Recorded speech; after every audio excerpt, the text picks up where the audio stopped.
So a countryside journey can mean a lot of things for a lot of people. For me, it's about nature and wildlife and conservation and getting my kids involved in all that good stuff as well. And whenever I can, I bring that nature and that wildlife into our own property here in Cambridgeshire, here in England. And that also includes trees of the larger variety and some of the slightly smaller variety as well. I'm talking about bonsai today.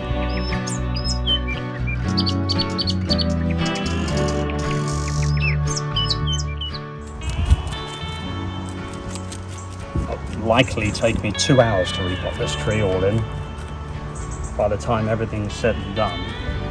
But what we're doing here, a lot of people see this and they think, oh, you're hurting the tree, you're hurting the roots. You're not.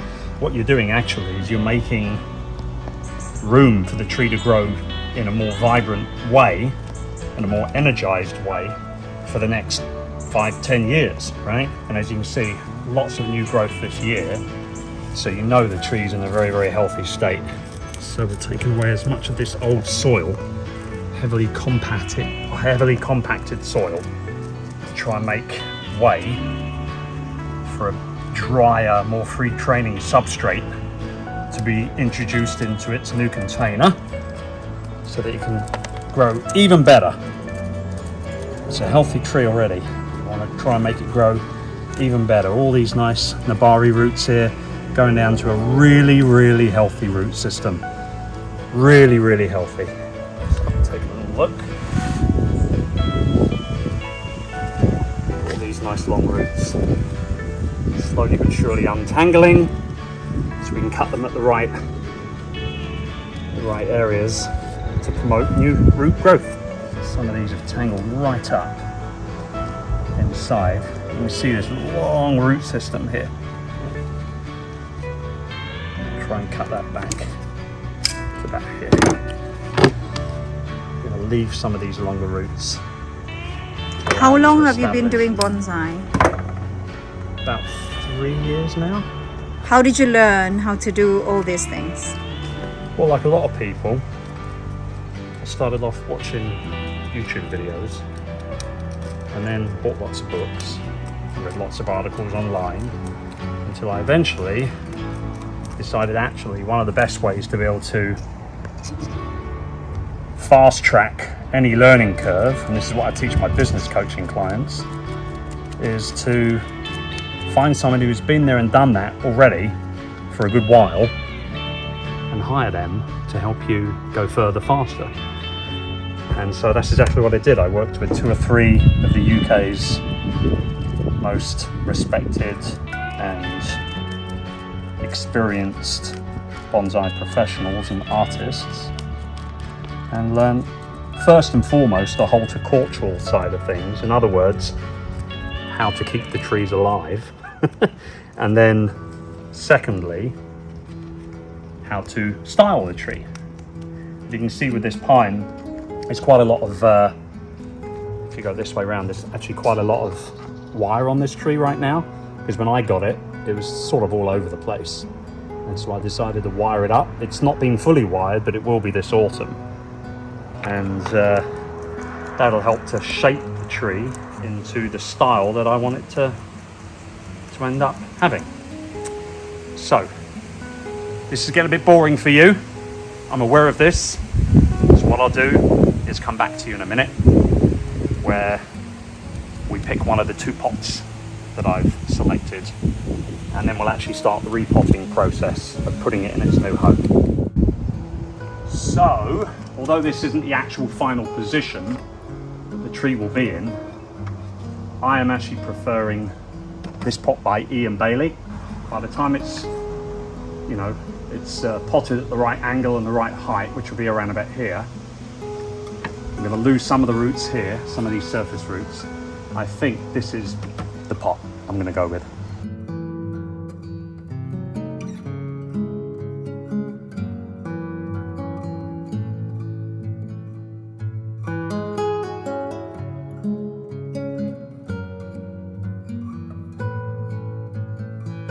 Right, so the missus has gone in to get the kids some food. I've already prepared the pot here with some wire that we're going to use to secure the tree in the pot once it's in there. So first up, what we're going to do is take this free draining substrate soil that I've got from my buddy Harry Harrington over at Bonsai for You.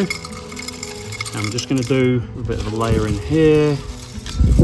Repotting a tree of this sort of size takes a good couple of hours if you're doing it properly, in terms of sorting out all of those lovely roots and then preparing or selecting the pot, preparing the pot, etc, etc. And what we're doing here is we're creating a bit of a heap in the middle here of this soil. And now comes the tough part where I've got to get the tree into the pot. So let's see how that goes. So this is where the fun and games are going to begin, because no two repottings of a bonsai are ever the same. They all come with their own fun and enjoyment, but also challenges as well. I've tried to leave as many of the roots on this tree here, or the longer roots, as I possibly can. And I think I've done a pretty good job actually. But now I've got to get it in this pot. Let's get all these roots in as best as we can here. And I might actually have to put some more soil in here. I think it's a little low, or a little lower than I wanted it to be. So what have we got in here? We've got lava rock, we've got some akadama, not much, which is a Japanese soil. We've got some pumice and all that good stuff. What I'm also going to do is add a little of this ProBio charcoal, which will enrich the root system itself and support the growth of new roots. This is my front of the tree. I think I'm going to be pretty much okay with that. Yeah. So from here, what I do is just give the tree a bit of a push down. This is the part of the repotting process that you really have to take your time on, because this tree is likely to be in this pot for at least another 3 years before I repot it again. Chances are I'll probably stay in this pot now for its lifetime. It's as far as I'm concerned, it's a great pot. It looks really beautiful with the tree. It complements the tree really well, and vice versa as well. But at the end of the day, you've got to take your time at this. So if you start seeing some jump cuts, you know why. I'm no expert at bonsai. No expert at all. In fact, I'm no expert on any of the stuff on this channel. But I am sharing the journey, hence the name of the channel. Doing bonsai is something that gives me a lot of joy and a lot of relaxation, quite frankly, as well. So we're now getting to the point where I'm feeling pretty good about the position of the tree and where it's sitting. These roots are going to come up a little higher on this side to give it a little bit of movement. I'm feeling pretty good about that there. And on this side, I'm going to stuff these roots down here a little more.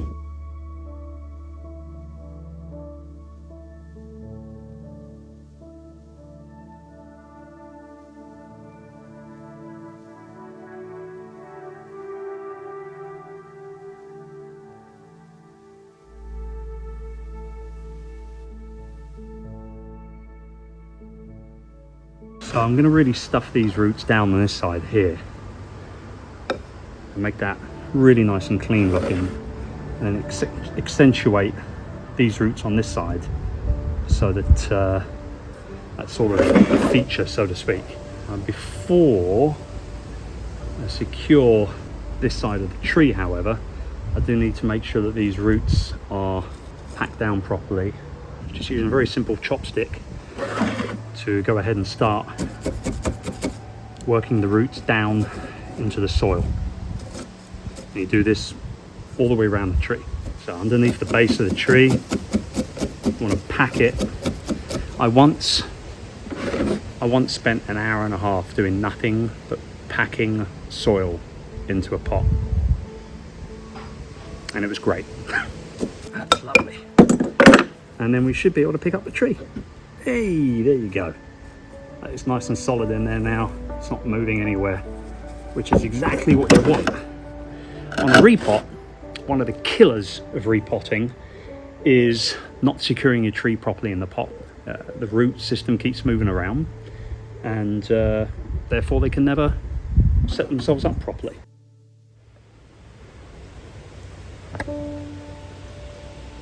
Okay, and there you go, we are done. So as we look here, this is basically the front of the tree, or thereabouts. There's going to be a little bit of repositioning of some of these branches here, because obviously I want to be able to show more of that trunk off, but that's basically the front of the tree. And as you can see, the pot looks beautiful. The roots and the Nebari here on the top look fantastic.